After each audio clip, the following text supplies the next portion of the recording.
अगर पुराना राजनीतिक इतिहास देखा जाए तो डिम्पल यादव जब भी दूसरा चुनाव लड़ी है हारी, और जब भी आप पहला चुनाव कभी भी लड़ते तो रिकॉर्ड मतों से जीत होती है। तो क्या इस बार ये दोहराया जाएगा इतिहास? यही ट्रैक काम करेगा, यही ट्रैक रहेगा। कभी भी डिम्पल जी दूसरा चुनाव नहीं जीती है, इस बार भी यही होगा। डिम्पल यादव ने कहा महिलाओं को सुरक्षित नहीं है, क्या कहेंगे? देखिए, मैं समझता हूँ कि डिम्पल जी को थोड़ा सा याद कर लेना चाहिए, अपने पतिदेव के कार्यकाल का याद आ जाना चाहिए। 12 से 17 में, या 12 से 17 के बीच में गुंडई, अराजकता, महिला उत्पीड़न, जमीनों पे कब्जे, चौथ वसूली, फिरौती, छिनैती जो पिटा वही जेल गया। ये दंत 12 से 17 तक सबसे ज़्यादा अगर किसी ने झेला है तो मैनपुरी है। तो ये मैनपुरी की जनता इस बार जवाब देगी। और मैं समझता हूँ कि घोषणा पत्र की बजाय अखिलेश जी को एक पत्र जारी करना चाहिए था।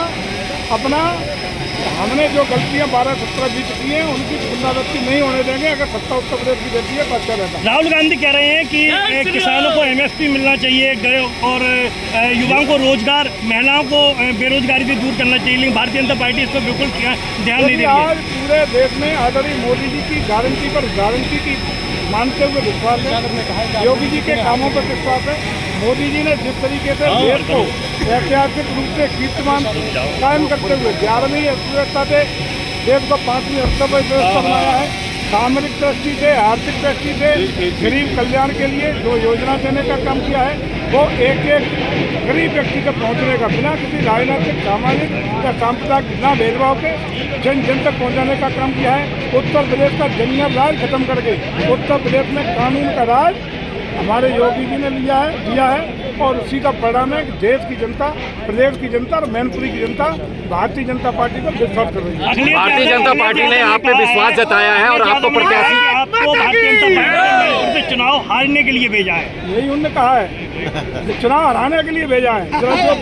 भारतीय जनता पार्टी ने एक मंत्री जी ने कल ही कह दिया है, मंत्री जी को भाजपा ने चुनाव हराने के लिए भेजा है। सुन लेना मंत्री जी, भारतीय जनता पार्टी ने आप पे विश्वास जताते हुए मैनपुरी की लोकसभा सीट आपको दी है, पूरी उम्मीद के साथ दी है। इस बार किला समाजवादी पार्टी का रहेगा। आपका सीधा टक्कर इस बार समाजवादी प्रत्याशी डिम्पल यादव से है। प्रत्याशी के तौर पे डिम्पल यादव को आप किस तरह के प्रतिद्वंदी मानते हैं और आप किस तरह की रणनीति के तहत?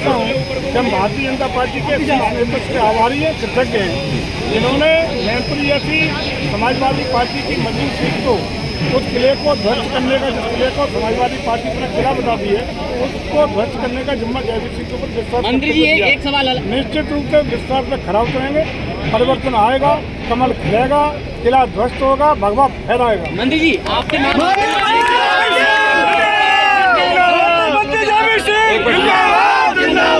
घोषित होते ही अखिलेश यादव डिम्पल का नाम काटकर खुद चुनाव लड़ सकते हैं, सूत्रों की खबर आ रही है। अच्छा, स्वागत है, कोई प्रत्याशी आ जाए, स्वागत है। मजबूती के साथ खड़े हैं, कमल निशान लेकर के, कमल खिलेगा, भगवान लहराएगा। कितनी सीटों पे जीत समझ